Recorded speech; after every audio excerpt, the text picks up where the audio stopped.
Hi, I'm Nadia Favre, and welcome to Know Your Stars with Yetu.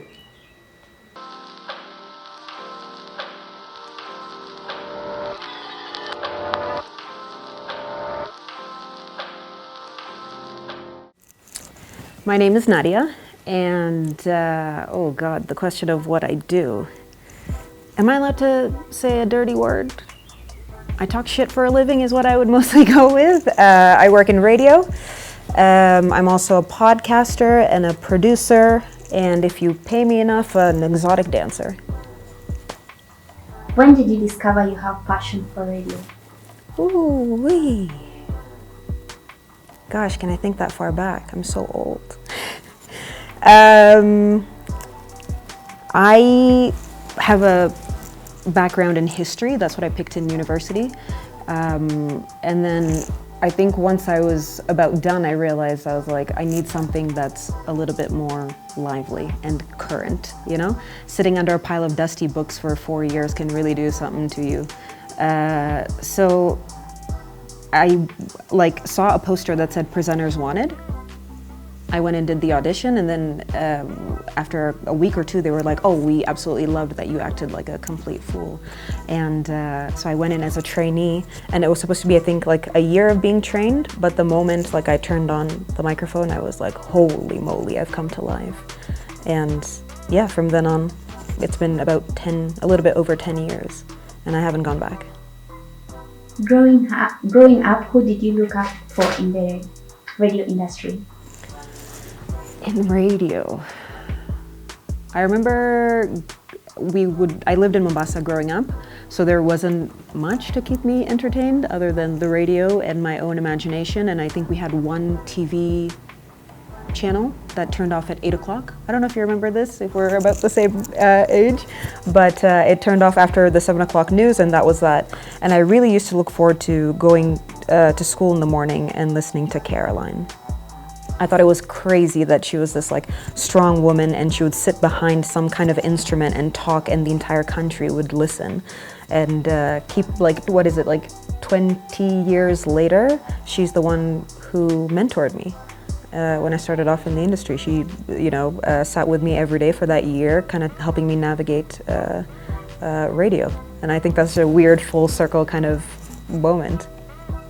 How has your journey in the radio been? My journey in radio. Tumultuous, fun. It's kind of like falling in love with somebody. No 2 days are the same, and some days you want to wring their neck, and other days you're desperately in love. And I think that's kind of what keeps it fun. I think foundationally there's always that a longing. Even if I'm burnt out, I'm gonna take a week off. By the time it's Wednesday, I'm like, what am I doing? I'm like, I need to go somewhere and talk to somebody about something. So yeah, I'd say it's up and down, but the ups are really high up. What are some of the hilarious comments you've come across, maybe while on air or even in the street? I think as a personality, I'm quite niche. So when you get people that like you, they like you a lot, you can get a scary amount of like. Some of my favorite comments have been, I want to harvest you. That one I was like, I think I want to go home and have my mom hold me. I've gotten, somebody was like, I think it's very sexy the way you clear your throat. And I'm like, how can phlegm be sexy? Please tell me more things like that. What else have I gotten that has been really awkward?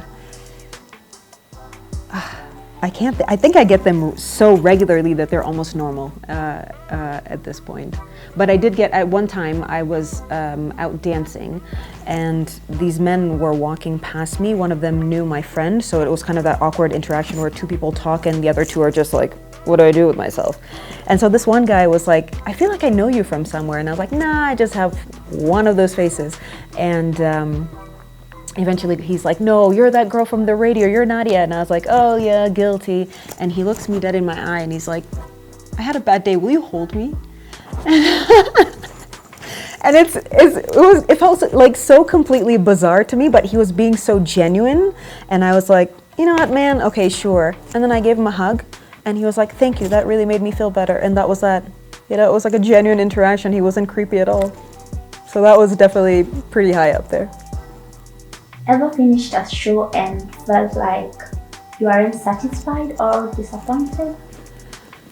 I thought this was gonna go the opposite way. I thought it was gonna be like, when have you been super satisfied? Oh God, now we're gonna talk about my heartbreak.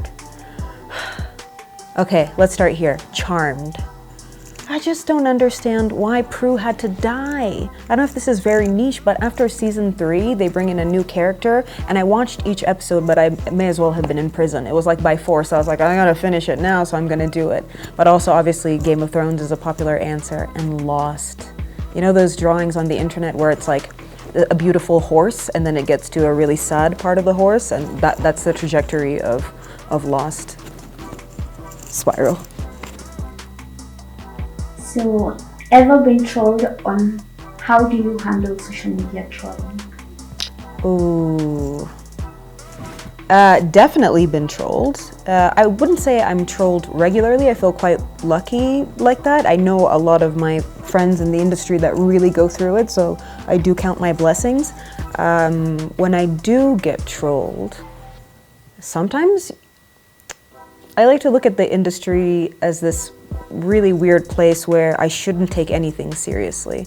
If it's like, you are the best radio host in the world, I'm like, well, that's obviously not true. You know, there's better people out there. And if somebody's like, you're absolute bag of crap, there's better out there, I'm like, well, that's probably also not true. I think you have to kind of have your feet firm on the ground and believe what you believe and put your head down and do your job, and that's that.